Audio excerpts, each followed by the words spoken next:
Where friendly ferments meets perfect protein, this is a very easy, delicious recipe that's anti-inflammatory.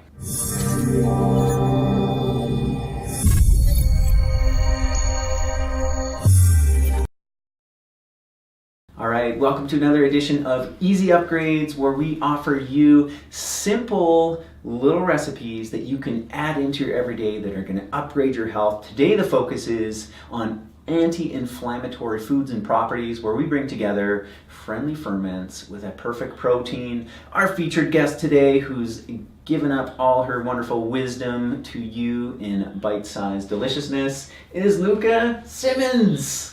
You got it, yeah! Thanks for having me. This is awesome. Yeah, right on. Yeah. So Luca is one of our resident instructors at the Light Cellar. Amazing brain here that she has in the world of food and nutrition. Sorry to mess up your hair. I have a face for radio, it's fine.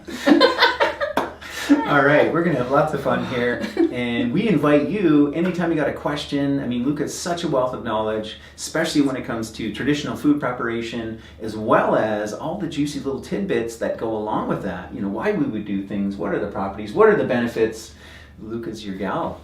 So this is a recipe that focuses on bringing inflammation down in the body in a very easy to make, tasty way. That's the idea. That's the idea. So, you know, to start the whole thing, I really think that inflammation is at the core of everything. So if you have something going on with your brain, your nervous system, your heart, your liver, your skin, fertility issues, a hard time with menstruation or any type of hormonal imbalance, if you have creaky joints, aches and pains, chronic pain, all of these things, at the core of it all is always chronic low-grade inflammation. And the way that we feed our bodies and where we source our food from is one of those key supporters in providing your body with those nutrients that can support your body to do the work it wants by doing the cleanup and making sure that everything's running tip-top shape. Totally. So it's one of those things. We all deal with inflammation on various levels throughout our body in different places, and something like this, the food, can help combat that. So that's the idea. Yeah, and to be honest, like, I think inflammation is like the human condition. Right. And also we all have it, so like, what ups? It's all good, we're going to be fine. And I kind of half joke, but like, no one's getting out alive.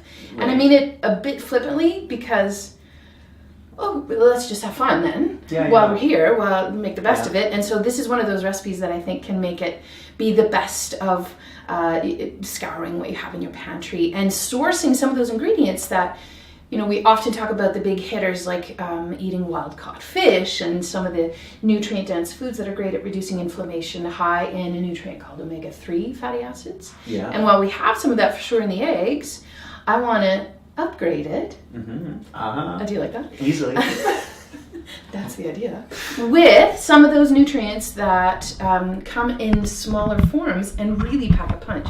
So today, my impetus behind today is to use deviled eggs as a vehicle for anti-inflammatory delicious, really. Yeah, totally. Yeah. So, and I love this little kind of upgrade that you brought in, bringing in the friendly ferments using beet kvass, which we've done a video on before. So if you haven't seen that, that's something to check out next, is Luca showing you how to create beet kvass, which is absolutely amazing, really good, really delicious, and something you can easily integrate into your everyday, no problem. And then that takes this to the next step, next level, something else you can do with it. So. Exactly. I thought we would start though with the first really basic recipe. Yeah, let's do it. And then build from there to give you perhaps some influence on what you've got in your pantry and what you'd like to do.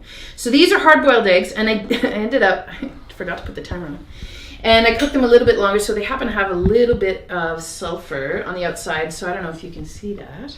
But there's a little bit of gray or black. That's totally okay. It's just a sulfur compound, really, more than anything. So when you've hard-boiled your eggs, you're going to drop them in cold water, let them cool, and then peel the shells. And we've got the recipe. Is it just below? Is that where it is? It's going to be downloadable. Now, I've scooped out the egg yolks, and we're going to be making the stuffing part. So I made this homemade mayo, and actually I'll be posting a recipe on how to make this on my blog some point this week, because it's one of those anti-inflammatory things. If you're making your own mayo at home, it's one of those easy ridiculously easy and faster than going to the grocery store to go pick up the mayo that you realize you don't have in your pantry or in your cupboard or in your fridge. So this is an olive oil based mayonnaise, and you can easily do it with avocado oil, but I chose one of the olive oils that you carry at the light cellar. Yeah, the Rallis, the cold pressed, the iced olive oil, absolutely amazing, totally incredible quality. And brilliant flavor as well. Yeah. No bitter notes at all. Yeah. Just a nice full-bodied round taste that just feels like it fills the nooks and crannies of everything and goes, shh, it's okay, we got this. For sure. And when using this level of quality, this is the type of thing I would not be cooking with. I would be, using in a mayo, using in the kind of recipe that you are right now, because it is so good and high quality. I want to preserve that as much as possible. Fantastic. Now, the basic recipe for deviled egg is you scoop your egg yolks out, you add a little bit of mayo and maybe a touch of mustard. You could add salt and pepper if you wanted. And then you mash it all together, and usually the name of the game is you stuff it right back into the eggs. Now, we're going to be starting with this. I think one of the first recipe, the classic recipe, has just a titch of apple cider vinegar added as well. Now, I love apple cider vinegar. It's a ferment. So it's a probiotic food. Yeah. Anything that's acidic or a bitter flavor really supports the liver to do its job. And the liver is your cleanup crew. When there's inflammation in the body, it's the liver that comes through and does clean up on aisle 4. So I love you, liver. You're welcome. So this is it. This is really simple. So a little bit of apple cider vinegar and mayo, a little titch of mustard, and then we're going to scoop it right back into the eggs. Yeah, fancy. And then this is just version 1. This is kind of the basic, classic style. Exactly. And then you've got some fun variations we're going to explore later on. So I looks do. nice, looks fancy. So simple so far. How do we upgrade at this stage? Well, I'm going to add some fresh herbs. Fresh herbs are fantastic, full of enzymes, full of trace minerals, and fresh herbs typically will be very high in antioxidants. Again, helping support the liver to do the cleanup in the picture of someone who's got inflammation. Yeah. And they taste yummy, so why not? The other thing that is a classic with deviled eggs is using paprika. Now this is paprika powder, that's a raw organic. The reason I love the spices at the light cellar is your spices are non-irradiated. Yeah, and they're really fresh as well. I mean, a lot of times, you go to the average grocery store, you look at the shelf section. I mean, those things, probably took a long time till they were put in the bottle, and then they sit on the shelf. Yeah. And just the quality's not there, the freshness isn't there, they've been irradiated, like you say. Yeah. And oftentimes, too, one of the reasons we started bringing in spices was just to give people a really good amount for a great value, too. Yeah, great value, exactly. Yeah. Now, the other reason why I love why they're irradiated, I mean, paprika's non-irradiated, pardon me. They irradiate foods in order to make them shelf stable. And so that ends up killing a lot of the nutrients. Yeah. Now, spices typically have a very rich composition of trace minerals and antioxidants. A lot of the herbs that you would use in this recipe or in some of these recipes that we're featuring today, those herbs help balance blood sugars. Right. Crazy concept. So in the picture of inflammation, one of the key strategies in helping to bring down inflammation in the body is working on balancing your blood sugars. And so doing that with the use of radiant, delicious, and alive herbs and spices is one of those secret weapons you can have in your pantry that just elevates it with a pinch. Yeah, and often underrated, right? I mean, turmeric's kind of starting to come out and get a lot of attention. Yes. We know about cinnamon, but you say the humble paprika, the cumin, all these herbs and spices, they have a potency to them that is very medicinal. So exactly. This is food as medicine. That's right. Yeah. Yeah. And then the other brilliant thing about anything that's a hot spice, like it has a heat to it, very supportive to blood circulation and your entire cardiovascular system. Yeah. So if you happen to have inflammation in those areas, then this is one of those foods that would really support cardiovascular health, reducing inflammation there at the source. Yeah. Yeah. Cool. So this is our first one. So this is just the classic one. Do you want to try one? Like to eat one, you mean? Yeah. Yeah. Do you want to share one so we don't super overfill ourselves? Yeah, totally. Chin chin. Chin chin. Yeah, so delicious. Right? Well, we're just getting into picnic season. Yeah. Yeah, I want some. Yeah. I mean, picnic, entertaining, whatever it is. Your Kids' lunches. Kid lunches, yeah. Grown-up lunches. Grown-ups who are still kids. Lunches. Like whatever. Yeah.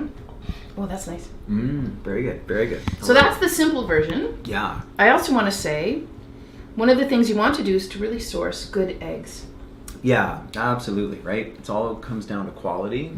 Whereas to the point where you can't just say eggs are eggs. You can't say, oh, eggs are high in X, Y, and Z, because depending on the system, the source that it comes out of, it could be completely different. We know this with dairy, right? Exactly. Grass-fed dairy, high in omega-3. High in vitamin A, high in vitamin K2. Right, but can't be said for conventional Correct. dairy. Right? Yeah. Factory So farm. if you're looking to include those foods in your diet that are rich in those nutrients that will help reduce inflammation, the better you can source, then the better it will provide you with those nutrients. So eggs, it's one of those things for my clients I usually recommend, get the best eggs that your dollar can buy. Yeah. So when you're doing something like a mayo, this is raw egg yolk. Your Yeah. egg yolks should be from pastured chickens. If it's conventional, there's a higher chance of E. coli contamination. Yeah. So it's important to source good pastured sources there. In our hard-boiled eggs, these are pastured eggs, local eggs actually, from my farmer friend, just north of the city. All right. And eggs really, I have a fellow I used to work with, he says, two eggs a day is like having your multivitamin for the day. Right. And the majority of the vitamins are in the yolk. Do not toss the yolks out. The yolk is where the richness is. It's where all the vitamins, the minerals, the nutrients, the trace minerals, and those fatty acids are so important, are found in the yolk. And the rawer, the better. In this case, this will work in our favor because we need to have it transportable. If it was runny yolks, it wouldn't work. All right. Next, we're going to be making a black seed, which is also known as kalonji or nigella seeds. Yeah. There's a couple of different names for it. It's native to India, I believe. Yeah. And I'll just have them here. I'll just leave them here on the counter in case Brent wants to get a picture of them. But they are nigella or kalonji or black seed. At the light cell, you call them black seeds. They're labeled as black seeds.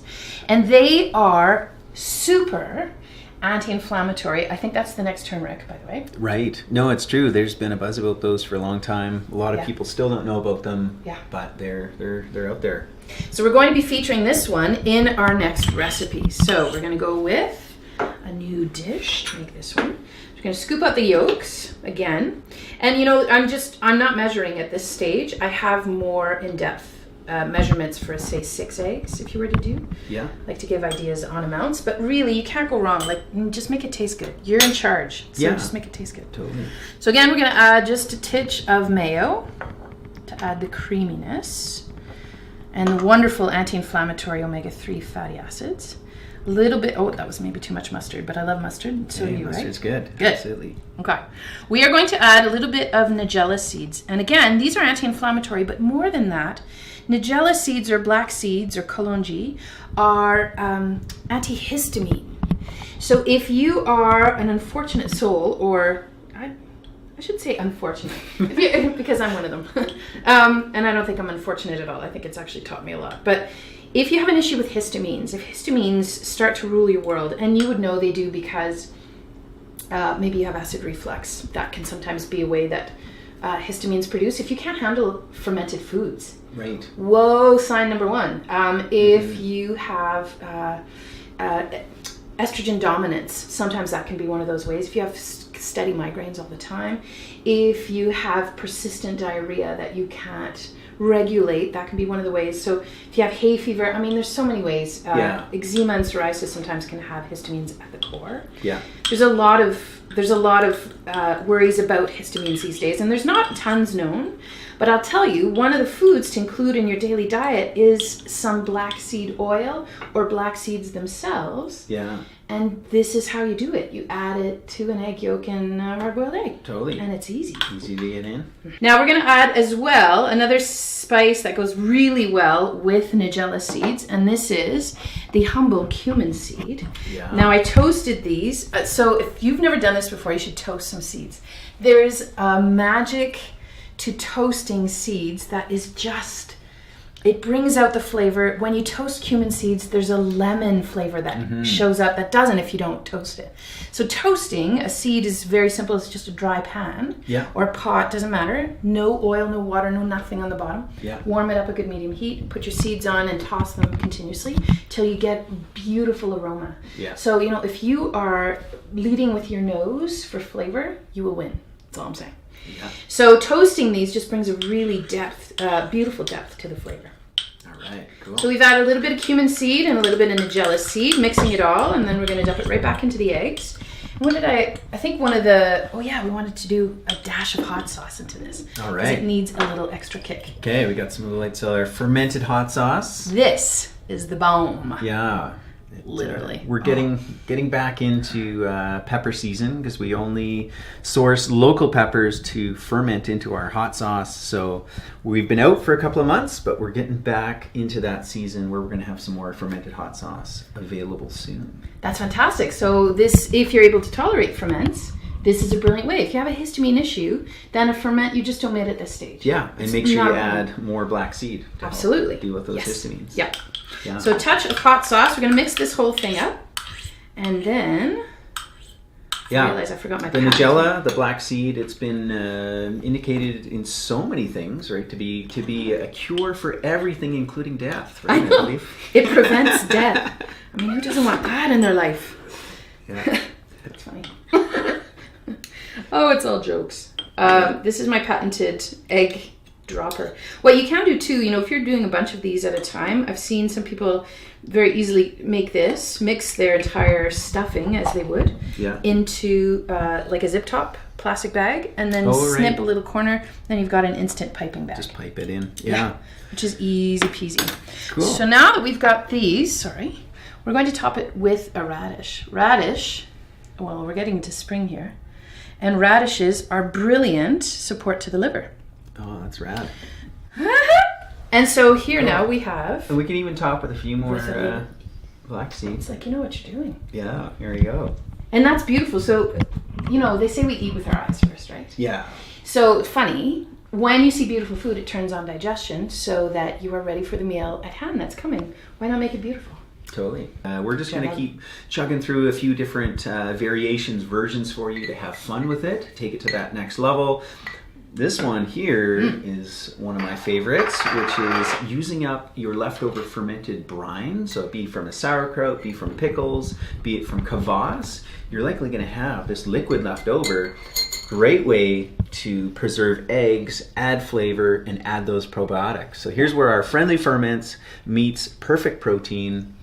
And in beautiful ways. Look at that! Look Isn't at that this color. Gorgeous? Yeah. And I was just telling Malcolm just before we started that if you make sauerkraut and you find yourself having a lot of purple sauerkraut juice at the end, if you were to use it as a brine to submerge some hard-boiled eggs, they would turn blue. Like imagine a rainbow egg platter. Right? Yeah. If you bring this to a school function, like or a potluck thing, they'll get devoured.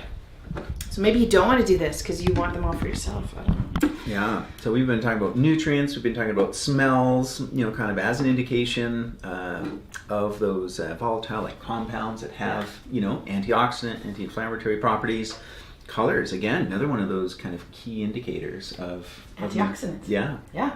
Nutrition. And one of the key ones in this one, it is a beet kvass, which is a recipe that you and I have demoed before.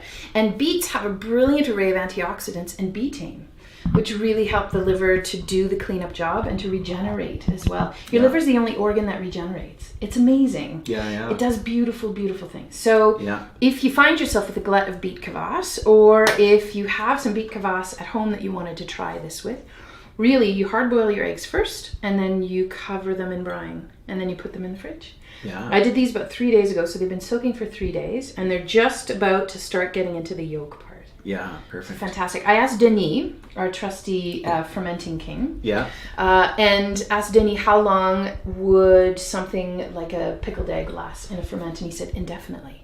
I don't know. Yeah. This makes me a little bit, I don't know that they would last long in my house anyway, because I would eat them. Right, yeah. I mean, you're good at least a few weeks to a month. I would put my money on that for sure. I would agree. And so here we're going to be making another stuffed egg or deviled egg with this beautiful purple. I love how it's just stained the entire insides of the whites of the egg. And you can leave it a little less time if you don't want it to reach quite the center and you want a really nice white ring, then maybe just reduce it to 1 or 2 days of soaking before you present them. But I love getting them all the way through. Yeah. This is this is spring. Eggs are totally spring, right? So there we go. So those are our purple eggs. Yeah. Now what we're going to do to upgrade this batch, we have, again, we're going to be adding our mayo. Voila. And then a titch of mustard. And then for this one, we're going to be using beetroot powder. And I have to grab a spoon. So beet on beet. Yeah, beets, again, fantastic food to help support the liver. Really brilliant for added red food color in a very food safe way that won't make you sick. For sure. Food coloring is terrible. The non-natural food coloring is terrible, but this is delicious. Yeah. So beetroot powder is really just dried beets. Dried beets and powder. Yeah. Powder. Yeah. So fantastic, really great source from our lovely friend Derek. Yeah, New Earth Organics. Mm-hmm. And so you can source it very easily at a lot of stores, and the Light Cellar does carry it. Yeah. So I love it for the liver support again, and for anything to do with blood circulation. I really think that beets are the blood of the earth. Yeah. Yeah, and beet kvass, right? Mm-hmm. So now we've got the probiotics of the beet kvass in there. Yeah. We've got beetroot in here, and we've got a little bit of mayo. This is the pickled pink version. We're going to be adding, let me see, some minced watercress. You could do as well. Sprouts. Awesome. Another one of those amazing powerhouse foods. Yeah, sprouts and there are some that are a little bit more than others, but sprouts are a fantastic food source of enzymes. If you happen to have a histamine issue, do you know that sprouts naturally contain DAO enzyme? If you have a hard time with histamines, part of the picture sometimes is that you have a hard time making that DAO enzyme at the gut level. So supplying it through food sources is just an easier way to digest the meal at hand. Mm-hmm. If you happen to be impaired at the gut lining level and can't make that enzyme, why don't you just eat it? That's like somebody knew what they were doing. All right, so now instead of watercress, I've added, these are some spicy sprouts from a local supplier as well. Yeah. And then we're just gonna mash that whole thing together. Part of the other reason why I added green is it's such a nice contrast color to the purple. And of course, anything that's dark leafy greens is also fantastic supply of trace minerals and important anti-inflammatory nutrients. So we're getting it in there, and it's a lovely pinky color. Yeah, nice. And this is one of those, if you find yourself buying some supplies, beetroot powder, this is one of the ways you can use it. Another way you can use beetroot powder is in your smoothies, or in, I'll sometimes cook berries up in the morning and toss in some beetroot powder. Yeah, you would never know. No. Yeah. And my daughter's none the wiser. I'm just kidding. She is the wiser because I tell her. There are no secrets at our house. And so here we go with a beautiful, my presentation is perhaps not as stellar as could be, but whatever. Yeah, it looks gorgeous. All right. So these are pickled pink and purple. Isn't that lovely? And you could, if you wanted to, at the top, add some more sprouts. Again, contrasting color. Right. The more color, the more antioxidants you've got, like you were saying. So. Feast for the eyes. That's my favorite color combination is purple and green. Loving it. Super messy. Yeah. Would you like to split one? Sure. All right. Did you have a snack this morning? This is brunch right here. Lunch and brunch. Oh, that's beautiful. I don't know if you can see the color through there. It's just gorgeous. Nice. Santé. Oh, it's so nice with the brine. Mm-hmm. Mm. Yeah. Just a subtle acidic taste at the bottom that just goes through the creaminess of the eggs. So one last variation we'll show you really quickly here. This features the brilliant curry powder. Curry powder. So I love curry powder. Oh yeah. Because of the flavor. Exactly. Yeah. So another thing that I love using spices for, they have trace minerals. They're really rich in trace minerals. When there's inflammation in the body, your body is using minerals at a bit of a faster rate. And it needs a little bit more to do the cleanup. So spices are a brilliant supply of these minerals, especially Indian spices when it comes to connective tissue, bones, and joints. Yeah, I mean, Ayurveda, they had it figured out, right? I mean, this is a system thousands of years old. Yeah. They really got it dialed in. Yeah, The exactly. combinations, the synergy, the alchemy. Yeah. That's exactly what I was going to talk about, because it's, people talk about turmeric, and I adore turmeric. Yeah, I think wonderful. it's delicious and magical. Yeah. But it's even more so when you couple it with other spices and with a healthy fat. Totally. In fact, turmeric works 10,000 times better in the liver detox pathways when it is taken at the same time as a healthy fat and a pepper. Right. Guess what is in the mix of a curry powder? Pepper. It's like they knew what they were doing. Why do we need the science to confirm? Well, I suppose some people do. I do sometimes. But, For sure. Yeah. just go with what the ancestors ate. They had their stuff figured out, and we'll get there someday. So this is a curry powder that you guys carry at the store. And again, it's non-irradiated, which means all of those nutrients that will help keep the inflammation down and provide your body with those tools to move inflammation out are alive and well. Totally. Yeah. And so it'll be a brilliant support to reducing inflammation. So we're going to do a very simple curry version. We did this at the inflammation class a couple of weeks ago. And this one was the favorite. We also did a pickled dilly one where we used dill pickles. Nice. And it was also very good. I should clean my knife first. So now we're going to be making the curry one. So again, we start with your egg yolks we've scooped out. Okay. Touch of mayo. I love this mayo. You can add a couple more spices and make it into like a Caesar dressing. Yeah. Have you ever done fermented mayo? I have done fermented mayo. Yeah. And fermented mustard. So. Yeah, and so you can add just a fermented whey or a ferment of any kind of ferment pickle that you've made juice. before. Yeah. And it's a brilliant way to extend the shelf life and add probiotics to the end product, which is brilliant. All right, so now we've got, this is a clean spoon. Yeah. We're gonna add a little bit of curry powder. Oh, that's a lot. That's too much. I'm not putting it back in the jar, don't worry. Sometimes I'm a bit overzealous.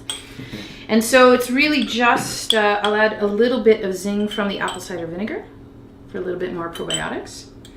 And then we've got the curry powder, which again has that brilliant pepper in the blend along with the turmeric.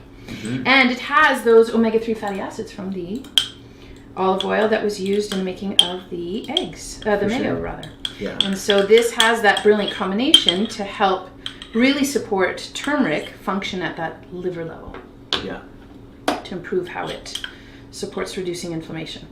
Then on top of this, we're going to be adding some cilantro. So cilantro is a typical herb to be used in Indian cooking and a bunch of other cuisines as well, all over the world used in traditional foods.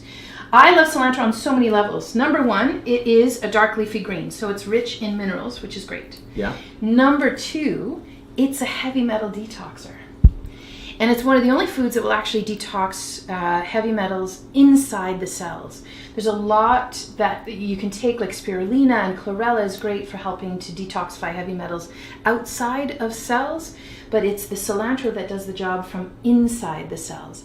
And when you've got inflammation, sometimes heavy metal toxicity is at the core of it, especially if there's a nervous system inflammation. Right. Yeah. So. Yeah. So and it's super yum and delicious. So there we go. We've got some fresh organic cilantro I picked up this morning. Voila.